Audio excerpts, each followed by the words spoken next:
Welcome to trade spot. आज हम market analysis करेंगे कल के लिए। तो सबसे पहले हम निफ्टी का एनालिसिस कर लेते हैं। तो यहाँ पर आप देख सकते हैं निफ्टी में ऑल टाइम हाई ब्रेक करने के बाद लगातार एक अप मोमेंटम आ चुका है निफ्टी में। तो यहाँ पर कुछ हॉल्ट कर सकता है मार्केट। अगर हम 15 मिनट्स टाइम फ्रेम देखेंगे तो यहाँ पर कुछ हाल्ट सिनेरियो दिख रहा है। तो चलिए अब हम 15 मिनट्स टाइम फ्रेम पर चलते हैं। तो यहाँ पर आप देख सकते हैं कि मार्केट पिछले कुछ दिनों से लगातार गैप अप ओपन होता हुआ आया है और यहाँ पर ट्रेंडिंग था। लेकिन अगर हम आज देखेंगे तो मार्केट यहाँ पर गैप अप होने के बाद यहाँ पर आप देख सकते हैं कि कंसोलिडेट हो चुका है, अपने ऑल टाइम डे हाई को ब्रेक नहीं कर चुका है। तो यहाँ पर एक हाल्ट सिनेरियो मिल सकता है इस वीक के लिए। तो यहाँ पर कुछ मार्केट हाल्ट कर सकता है। तो चलिए अब हम देखेंगे किस तरह से हम इस मार्केट को ट्रेड करेंगे। तो सबसे पहले हम यहाँ पर लेवल्स मार्क कर लेते हैं जो कि आज का ऑल टाइम हाई है, और यहाँ पर हम एक पुल बैक पर जो लिया था यहाँ पर एक मार्क कर लेंगे। तो यहाँ पर हम देखेंगे तो अगर मार्केट इस जोन के बाहर जाता है तो हम तभी ट्रेड करेंगे। अगर मार्केट कल फिर से गैप अप ओपन होता है तो हम सीधे बाय नहीं करेंगे। अगर यहाँ पे कुछ मार्केट ओपन हो जाता है तो हम वेट करेंगे कि कुछ पुल बैक ले या फिर यहाँ पर टेस्ट करे, और यहाँ से अगर रिवर्सल होता है तो हम तभी बाई करेंगे। या फिर कुछ बुलिश स्ट्रक्चर बनाकर अगर मार्केट जाता है तो अब हम यहाँ पर बाई कर सकते हैं। और यहाँ पर कुछ सेलिंग का प्राइस एक्शन नहीं बनता हुआ आया है तो हम सेलिंग के लिए प्लान नहीं करेंगे। अगर इस लेवल को ब्रेक करता है तभी हम सेलिंग के लिए प्लान करेंगे। तो सबसे पहला ट्रेड होगा गैप फिलिंग ट्रेड, जो कि यहाँ पर हम देखेंगे तो 19,200 तक का हमें टारगेट मिल सकता है। अगर हम पॉइंट्स की बात करेंगे तो हमें यहाँ पर देख सकते हैं कि 55 पॉइंट्स का हमें यहाँ पर टारगेट मिल सकता है। और दूसरा टारगेट होगा इस लेवल पर जो कि 19,150 होगा, जो कि और 50 पॉइंट्स का हमें टारगेट मिल सकता है क्योंकि यहाँ पर कंसोलिडेट किया था निफ्टी ने। तो इस तरह से नीचे की तरफ हम प्लान करेंगे। और अगर हम ऊपर की तरफ देखेंगे तो यहाँ पर कुछ स्ट्रक्चर नहीं है क्योंकि निफ्टी अपने ऑल टाइम हाई पर ट्रेड कर रहा है। तो अगर हम कुछ बुलिश पैटर्न बनता है तो तभी हम निफ्टी में ट्रेड लेंगे।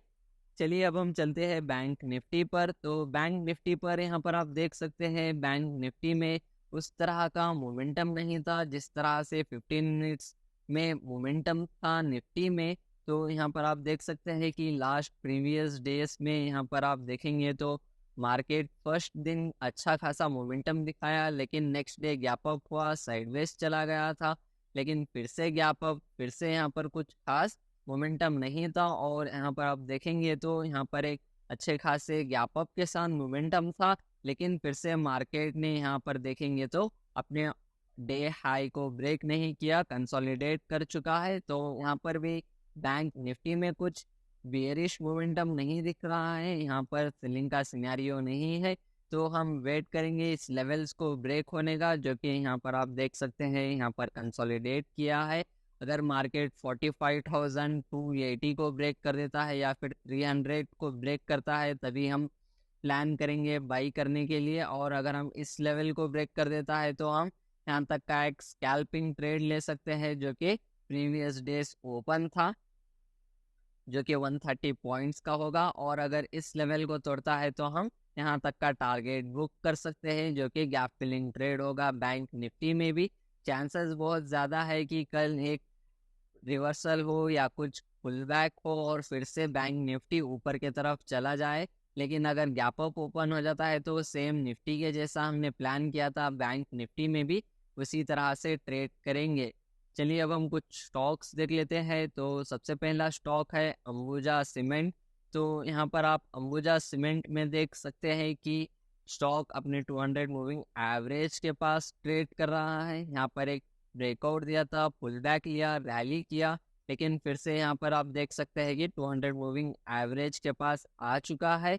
और यहाँ पर एक ऊपर जाने के बाद फिर से यहाँ पर टेस्ट कर रहा है 200 मूविंग एवरेज को, और आज एक ग्रीन कैंडल भी बनाई है। और अगर मार्केट इस लेवल्स को ब्रेक कर देता है तो हम यहाँ पर एक ट्रेड ले सकते हैं और यहाँ तक का टारगेट बुक कर सकते हैं जो कि 450 का लेवल है। अगर हम परसेंटेज देखेंगे तो यहाँ पर 3% का हमें टारगेट मिल सकता है। हम स्टॉप लॉस यहाँ पर ही लगाएंगे। अगर रिस्क टू रिवॉर्ड रेशियो देखेंगे तो यहाँ पर हमें 1:1 ऑलमोस्ट मिल जाएगा।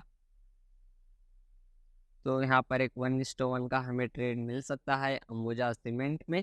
अगर आप चाहे तो स्टॉप लॉस 50% भी रख सकते हैं। अगर आप 15% पर रखेंगे तो यहाँ पर आपको 1:2 का ट्रेड भी मिल सकता है, या फिर आप पुल बैक के लिए वेट करेंगे क्योंकि आप अपना रिस्क मिनिमाइज करने के लिए, क्योंकि एक 200 मूविंग एवरेज के पास अच्छा खासा सपोर्ट हो सकता है। लेकिन यहाँ पर आप देख सकते हैं कि सपोर्ट ले चुका है, चांसेस बहुत कम है फिर से 200 मूविंग एवरेज के पास आने के लिए। तो यहाँ पर हम एंट्री लेंगे और यहाँ तक का हम टारगेट बुक कर सकते हैं, और अगर इस लेवल को भी तोड़ देता है तो हम यहाँ तक का टारगेट भी बुक कर सकते हैं। चलिए अब हम चलते हैं दूसरे स्टॉक पर, जो कि है इंडियन बैंक। तो इंडियन बैंक में आप देख सकते हैं कि डायली टाइम फ्रेम पर किस तरह से कंसोलिडेशन था। एक बिग ग्रीन कैंडल के साथ ब्रेक किया है कंसोलिडेशन को, और यहाँ पर एक जो इम्पोर्टेंट रेजिस्टेंस जोन है इस स्टॉक के लिए, उस रेजिस्टेंस जोन के पास आ चुका है। अगर हम 15 मिनट्स टाइम फ्रेम पर देखेंगे तो यहाँ पर एक थोड़ा सा पुल बैक लिया था इसके रेजिस्टेंस के पास, लेकिन फिर से यहाँ पर आप देख सकते हैं कि अच्छी खासी रिकवरी की है इंडियन बैंक ने। तो अगर गैप अप ओपन होता है तो हम तुरंत ट्रेड लेंगे और यहाँ तक का हम टारगेट बुक कर सकते हैं, जो कि यहाँ पर आप देखेंगे तो अगर आप चाहेंगे तो यहाँ तक के लिए स्विंग ट्रेड भी कर सकते हैं। अगर आप इंट्राडे कर रहे होंगे तो यहाँ तक का आप टारगेट बुक कर सकते हैं इंडियन बैंक में, जो 2% का होगा। अगर आप स्विंग लेंगे तो यहाँ पर आपको एक अच्छा खासा रिटर्न मिल सकता है इंडियन बैंक में। अगर आप यहाँ तक का लेंगे तो 11% तक का टारगेट मिल सकता है, या फिर आप यहाँ तक पर लेकर ट्रेल भी कर सकते हैं। तो दूसरे स्टॉक पर चलते हैं, जो कि है फोर्टिस हेल्थ केयर। यहाँ पर आप देख सकते हैं फोर्टिस हेल्थ केयर भी उसके एक रेजिस्टेंस जोन के पास आ चुका है। यहाँ पर मैं लेवल को मार्क कर लेता हूँ।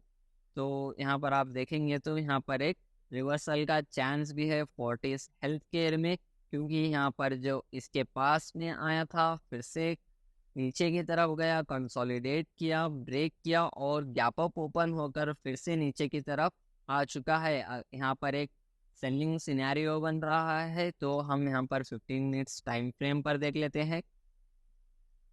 तो इस जोन को अगर ब्रेक कर देता है तो हम वेट करेंगे यहाँ तक के आने के बाद पुल बैक लेने के लिए। अगर पुल बैक ले लेता है तो हम बाई करेंगे और यहाँ तक का हम टारगेट बुक कर सकते हैं, जो ऑलमोस्ट 2% का होगा। और अगर इस लेवल को ब्रेक करता है तो हम यहाँ तक का टारगेट ले सकते हैं।